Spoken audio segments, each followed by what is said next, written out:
Hello, Mark. Good morning, Coach. Congratulations to you and the Shots for the victory over Hampton, moving up to number 11 and 12 in the national polls, and heading back out on the road to Elon this coming weekend. If you can open up and talk about the Hampton game. I know the tale of two halves from a personnel standpoint. Then give us your thoughts on Elon. We'll move into questions. Okay, Mark, prior to actually beginning, and just once again, just congratulations, I think, to the league on kind of the performance that we've been having, and specifically, to Carol and Gardner Webb and Jamie, Charleston Southern for what they've been able to do. That's something I think they and their schools should be proud of, and certainly the league should be proud of, and I would have been remiss if I didn't at least mention that. As far as our game went last week, we had a very complete first half. Hampton was struggling a little bit, but we did a good job across the board, offensively, defensively, and special teams. And the advantage to that was it literally gave us an opportunity to play a lot of guys in the second half, which we did.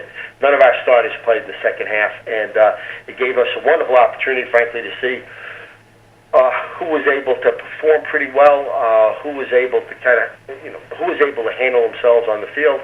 And then there were a couple of younger guys that we had in there that actually surprised us, and I'm not sure we had noticed that in practice. So all that was good, and going into getting ready for Elon, they've got a very, very disciplined team, and that's something that I've always respected. They only give up 26 yards a game in penalties. They're one of the leaders in the country in that category. From an offensive perspective, their kid number 7, Quinn, is their quarterback.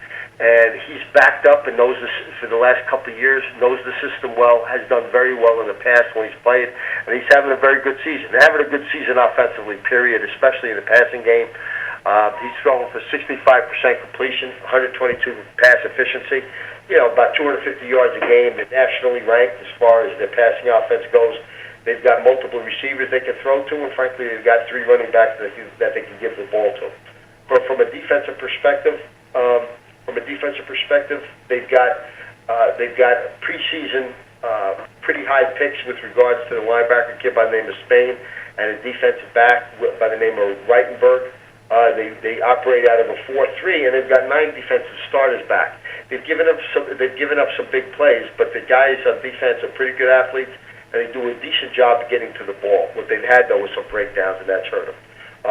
We know we've got our work cut out for us, and we're taking the game incredibly seriously, and hopefully on Saturday we'll be ready to go. Thank you, Coach. At this time, we'll take questions for Coastal Carolina head coach Joe Moglia. To ask a question, please press *1 on your phone at any time, or click the Q&A link near the top of your browser and click Raise Hand. Questions for Coastal Carolina head coach Joe Moglia.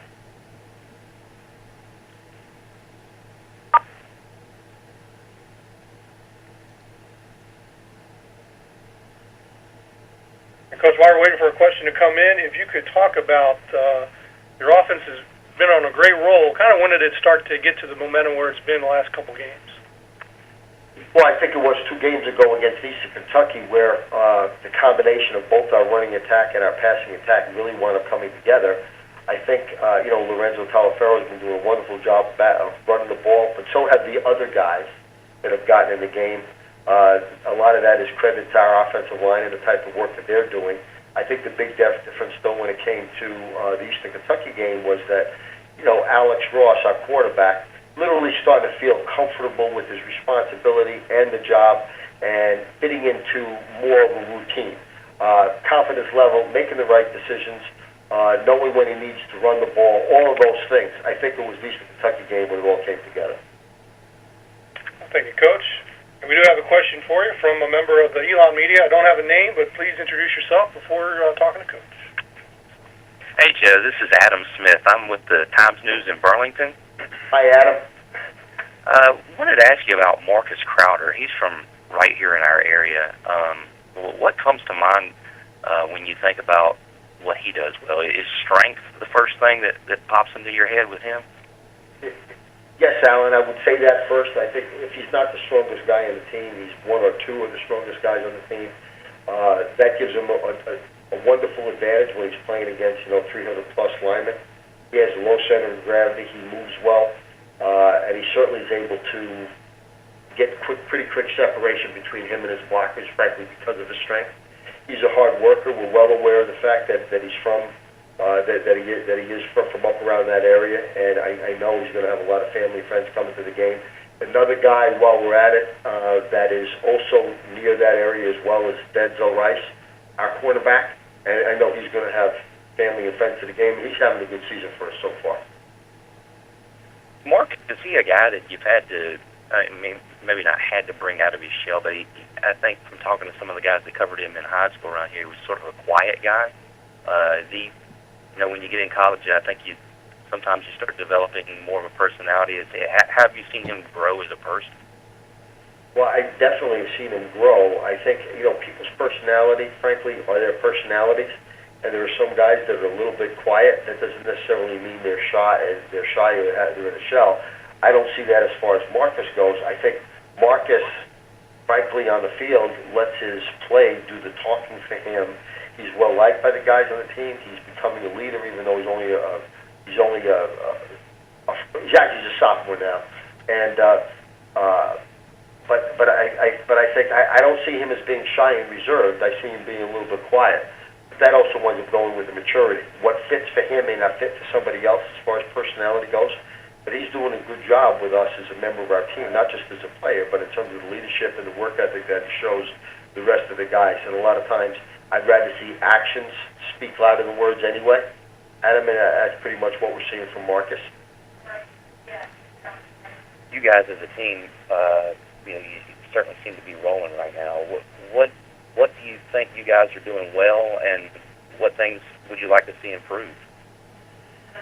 Well, I think I'd like to see, what I want to be able to see is I want to see the offense just continue with consistency. We've got to be sharp with regards to minimum, if any, penalties. We've got to be sharp in terms of making sure we have good ball security. We're pretty good at those things, but I want us to continue to work at that.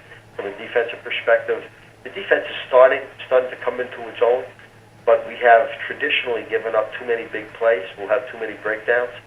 That has not been the case over the span of the last,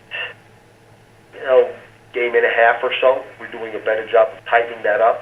So if we can really see the defense do a better job of reading our keys, being disciplined, getting people to the ball, not giving up the big plays, that would be a big improvement in our team. And I'd like to be able to see our special teams our special teams are doing a good job, but frankly, they need to do a little bit better, and I'd like to be able to see that across the 6 units.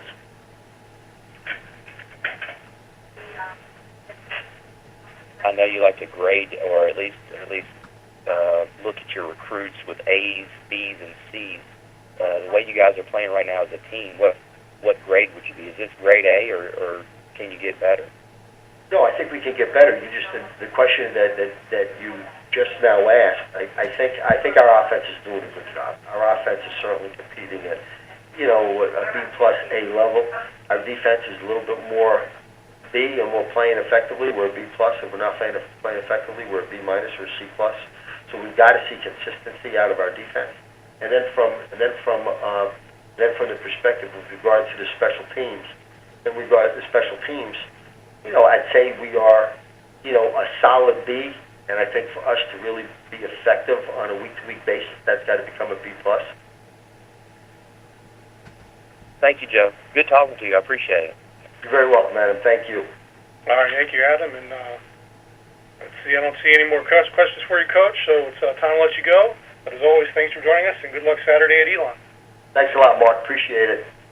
All right, thank you. And that will conclude this week's teleconference. My thanks to all the coaches and media for joining us. Recording of the call will be available for playback later this afternoon on BigSouthSports.com. Everyone have a great rest of the week, and we look forward to talking to everyone next Tuesday.